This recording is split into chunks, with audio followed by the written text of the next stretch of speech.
All right, let's talk about something really interesting. That subtle art of being irresistibly approachable. And I'm not talking about trying really hard or being a people pleaser. Nope.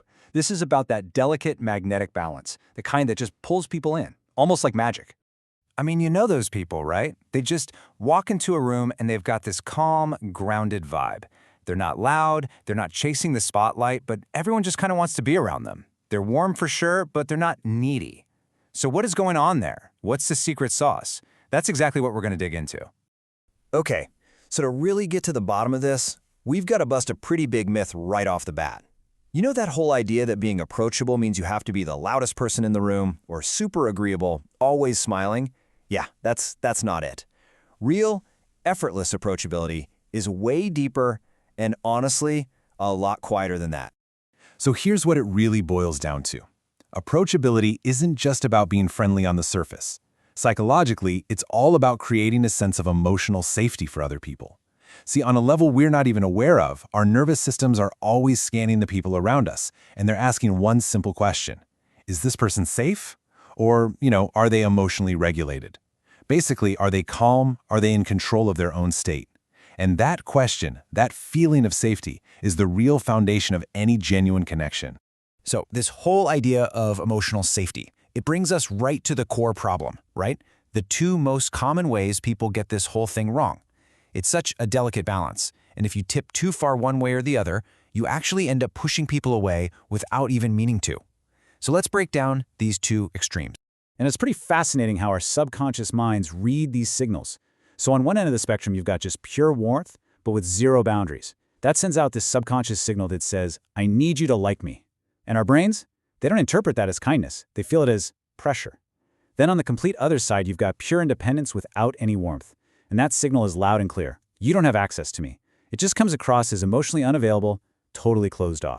And man, the cost of being on that overgiving side, it's really high.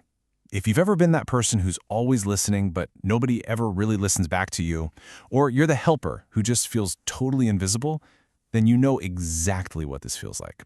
It just leads to total emotional burnout, this quiet resentment building up, because you're basically erasing yourself to try and get a connection.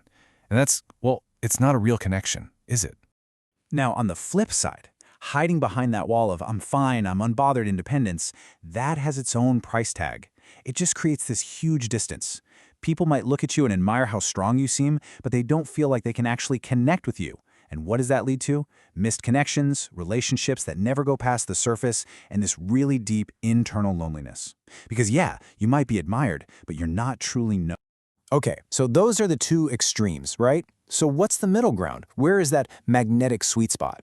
Well, psychology actually has a name for it, and it is the absolute key to everything we're talking about today. It's a state of being that is just naturally, inherently attractive.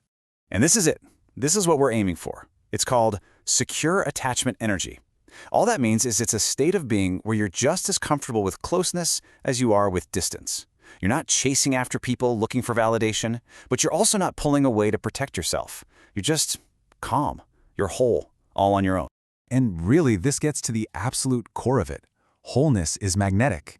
It's just that simple. People who are living in a state of self-acceptance, who have that inner balance, they give off an energy that doesn't need anything from other people. And paradoxically, that's the very thing that makes everyone want to be around them. Okay, so the theory makes sense, right? But how do we actually do this? How do we cultivate this in our real everyday lives? Well, let's get super practical. I'm going to give you 5 actionable steps you can start using right now to find that magnetic balance for yourself. So here's the roadmap. Number 1, regulate before you relate. Number 2, practice open presence. 3, speak from center. 4 is a big one. Hold boundaries softly. And finally, number 5, build a life that feeds you. All right, let's break down what each of these actually looks like. Okay, first up, and this is probably the most important one. It all starts inside you.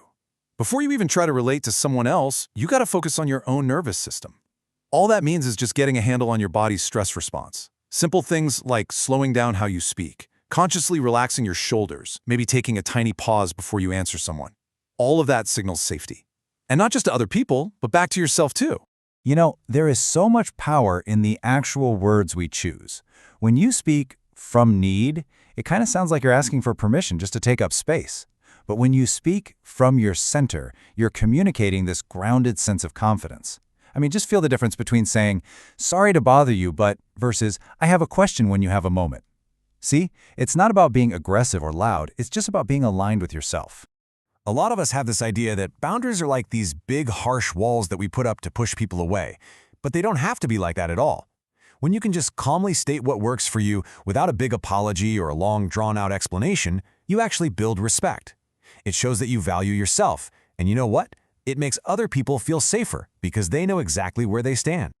And that brings us to the last, and maybe the most beautiful piece of this whole puzzle. Think about it. The most magnetic people you know, they aren't looking for someone else to fill their cup. Their cup is already full. When you go out and build a life that truly, genuinely nourishes you and feeds your soul, your presence becomes a gift. It's nourishing, not demanding. You start radiating energy instead of trying to pull it from other people. So look, if you take away just one thing today, let it be this: that truly magnetic energy isn't about effort. It's not about trying harder. It's about ease. The ease that comes from being completely rooted in who you are, open to connecting with people, but not depending on that connection for your sense of self-worth. And that really leaves us with one final thought to chew on. Just ask yourself this: how would you show up in the world? How would you talk to people? How would you walk? How would you be if you trusted, deep down in your core, that you were already enough, just exactly as you are? Now that is a question worth sitting with for a while.